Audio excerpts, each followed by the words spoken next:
aku Dr. Prima. Yuk, mari kita bahas tentang mitos dan fakta seputar vaksin COVID-19.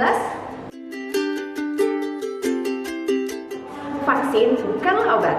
Vaksin mendorong pembentukan kekebalan spesifik pada penyakit COVID-19 agar terhindar dari tertular ataupun kemungkinan sakit berat.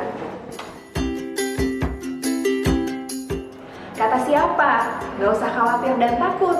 Proses pembuatan vaksin COVID-19 telah dilakukan sesuai dengan standar keamanan dan melewati uji klinis yang ketat oleh para ahli pembuat vaksin dan sudah lulus uji klinis fase 3.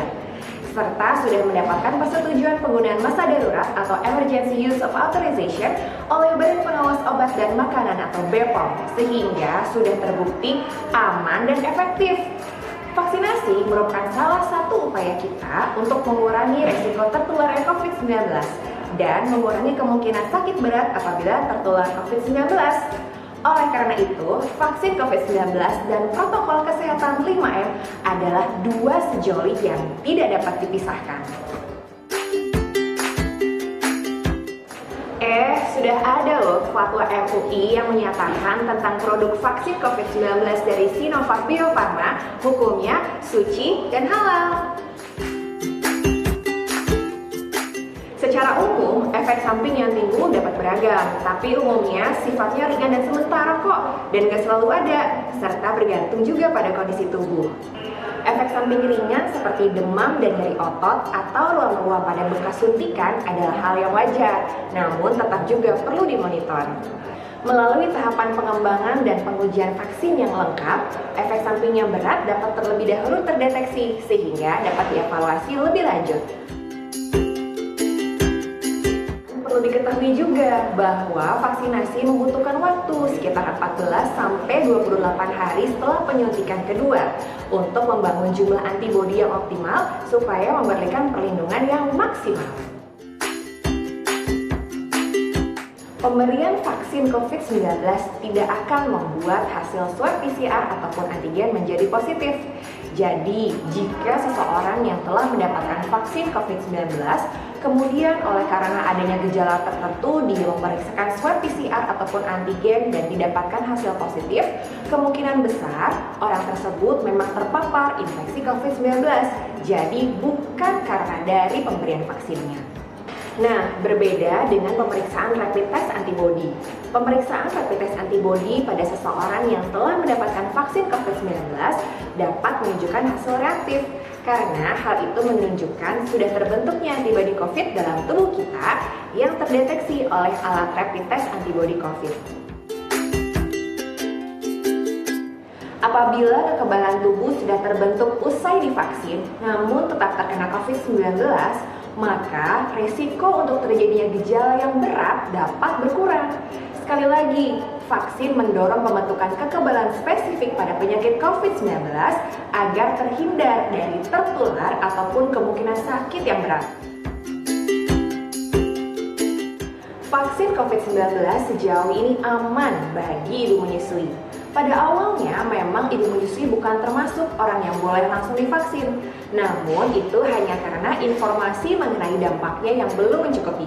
Tapi sekarang datanya sudah cukup lengkap dan rekomendasi terbaru mengatakan bahwa vaksin COVID-19 aman untuk diberikan. Hal ini malah bisa menguntungkan karena anak yang disusui juga turut bisa mendapatkan kekebalan dari ibu yang divaksin. Jika ada penurunan jumlah ASI, hal ini juga perlu ditinjau dari apakah ada perubahan pola hidup pasca atau sekitar waktu pemberian vaksin. Misalnya ada pengaruh stres, kurang tidur, kelelahan, dan lain sebagainya. Yang jelas, vaksin COVID-19 boleh kok diberikan kepada ibu menyusui. Nah, bagaimana untuk ibu hamil? Sampai dengan saat ini, belum ada rekomendasi untuk pemberian vaksin COVID-19 pada ibu hamil.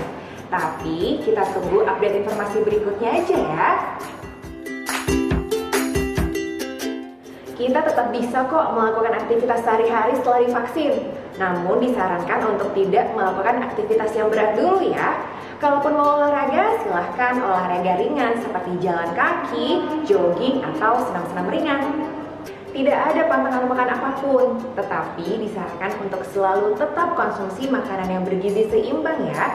Perbanyak makan sayur dan buah, serta banyak minum air putih. Boleh, tapi menunggu 3 bulan sejak terkonfirmasi COVID-19. Menurut rekomendasi dari ahli penyakit dalam, peserta vaksin dapat diberikan vaksinasi jika pada saat di-screening tekanan darahnya di bawah 180/110. Namun, sangat dianjurkan setelah mendapatkan vaksin, peserta vaksin yang memiliki tekanan darah yang lebih tinggi daripada normal, yaitu 120/80, untuk memeriksakan dirinya ke dokter, agar tekanan darah tingginya dapat terkontrol. Di Puskesmas Kecamatan Pampang Perapatan, sebelum dilakukan vaksin, peserta vaksin akan diperiksakan gula darah terlebih dahulu. Penderita diabetes dengan gula darah terkontrol dan rutin minum obat tetap dapat diberikan vaksin. Oleh karena itu, sekali lagi diingatkan, bagi penderita diabetes agar selalu kontrol dan minum obat secara rutin agar gula darahnya senantiasa terjaga dengan baik. Mengacu pada Fatwa MUI nomor 13 tahun 2021, vaksinasi COVID-19 tidak membatalkan puasa. Jadi, pada saat puasa tetap bisa diberikan vaksin COVID-19. Jadi, tunggu apa lagi? Tidak perlu khawatir, apalagi takut. Karena vaksin COVID-19 aman, halal, dan bermanfaat. Yuk!